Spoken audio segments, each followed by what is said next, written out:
Salut tout le monde et bienvenue dans cette nouvelle revue de presse. Prenez votre café, asseyez-vous et venez décortiquer les infos de la presse avec nous. Le tirage des huitièmes de finale de la Ligue des Champions offre un choc majeur entre le Real Madrid et Manchester City. Une affiche devenue un classique européen avec un chemin très relevé pour les Madrilènes. Plus épargné, le FC Barcelone affrontera Newcastle après avoir évité le PSG, tandis que l'Atlético de Madrid défiera Tottenham dans un duel jugé plus abordable.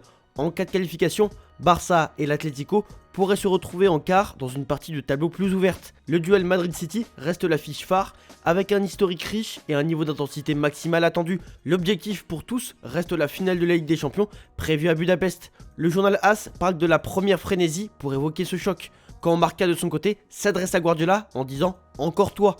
City est l'équipe anglaise qui a affronté Madrid le plus de fois dans toute son histoire, à 15 reprises et avec un équilibre légèrement favorable à Madrid. 6 victoires, 4 nuls et 5 victoires pour City.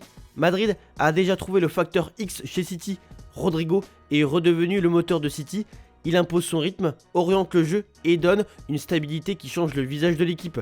Son influence grandissante explique en grande partie la série de victoires récentes et la montée en puissance collective. Plus présent dans l'organisation et les transitions, il pousse City à jouer plus haut et avec plus de contrôle. Cette maîtrise au milieu libère aussi les armes offensives, notamment Erling Haaland, redevenu la principale menace devant le but. Avec un Rodri à ce niveau, City aborde les grands rendez-vous avec un équilibre et une confiance retrouvée. Depuis qu'il a été critiqué par Tony Cascarino dans une chronique du Times, Rodri se rapproche de son meilleur niveau. De l'autre côté, c'est Vinicius Junior, le facteur X en l'absence de Mbappé. Il s'impose comme l'homme des grands soirs avec le Real Madrid, particulièrement en phase finale de Ligue des Champions. Depuis son arrivée, aucun joueur n'a autant participé au but dans les matchs à élimination directe, avec 14 buts et 12 passes décisives. Décisif dans 17 matchs sur 20, il transforme presque chaque duel européen en impact concret. En Europe, quand la pression monte, Vinicius élève systématiquement son niveau. Parlons justement de celui qui inquiète. Le cas de Kaka sert d'avertissement à Kylian Mbappé. Jouer avec une douleur persistante au genou avant une grande compétition peut aggraver la blessure et allonger la récupération. Comme le Brésilien avant le mondial en 2010, le Français traîne une gêne au genou gauche depuis décembre et privilégie un traitement conservateur plutôt qu'une opération. Les médecins estiment pourtant que la meilleure solution serait un arrêt total jusqu'à guérison complète. L'exemple de Kaka avait empiré les lésions et entraîné plusieurs mois d'absence. Madrid et Mbappé doivent désormais choisir entre prudence immédiate ou risque d'aggravation à long terme. En Angleterre, on réagit aussi au tirage au sort de la Ligue des Champions. Le Daily Mirror écrit que les deux géants européens ont produit des batailles épiques ces dernières saisons. Le Real a gagné 6-3 en cumulé lors des barrages lors de la saison dernière pour expulser City de la compétition. Et le Real a gagné 6-5 au total en demi-finale en 2022 avant que City ne les écrase 5-1 12 mois plus tard alors qu'il a fallu des pénaltys pour séparer les équipes en quart de finale en 2024. Guardiola insiste sur l'importance d'apprendre de batailles passées pour progresser. Pour notre club, même si vous jouez contre les meilleures équipes de toute l'histoire de cette compétition, vous apprenez et vous vous améliorez, a déclaré Guardiola. Dans le Daily Mail, on parle d'Erling Haaland qui n'est plus seulement un buteur, il participe désormais au jeu collectif en défendant, pressant et en créant des occasions pour ses coéquipiers. Ces statistiques montrent une implication plus complète, avec des passes décisives, des duels gagnés et une présence renforcée dans tout le jeu. Guardiola et ses coéquipiers saluent son engagement et son intelligence tactique qui font de lui un avant-centre complet.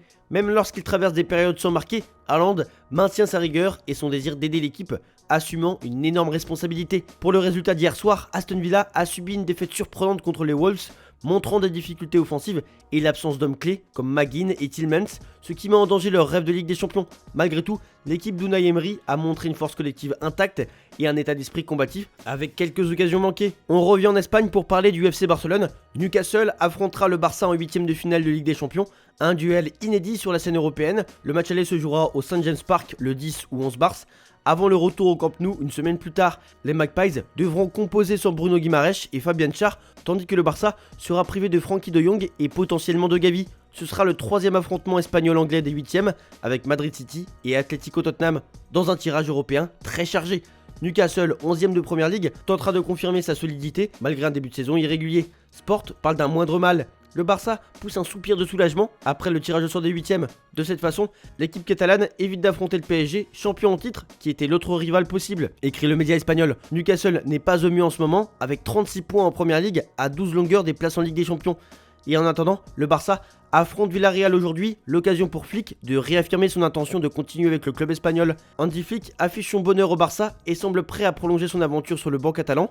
Il reste concentré sur la qualité de son effectif et refuse de chercher des excuses. Il célèbre également son 100e match à la tête du club.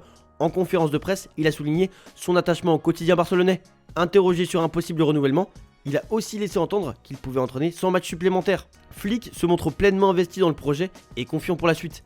Pourquoi pas? J'aime la vie quotidienne dans ce club, je suis très content de la météo et c'est un honneur d'entraîner le Barça et les joueurs font également un travail fantastique et tout le monde peut en être très fier, a déclaré le coach allemand. L'Argentine est secouée par un scandale de corruption à quelques mois de la défense de son titre mondial. Claudio Tapia, président de la Fédération argentine de football, est interdit de quitter le pays, soupçonné de fraude fiscale et de blanchiment d'environ 11 millions d'euros avec son trésorier Pablo Toviguino. L'affaire impliquerait de nombreux dirigeants de clubs et un système de société écran bloquant des fonds destinés à la fédération, certaines domiciliées en Espagne. Des biens de luxe ont été saisis et Adidas suspend ses paiements, tandis que Coca-Cola pourrait poursuivre Tapia. Plusieurs clubs soutiennent leurs dirigeants et envisagent une grève lors de la 9e journée de championnat. On refait un petit tour en Angleterre pour parler du roi James Milner. À 40 ans, il continue de défier les sceptiques et de prouver sa valeur sur le terrain, et ce, malgré les doutes persistants.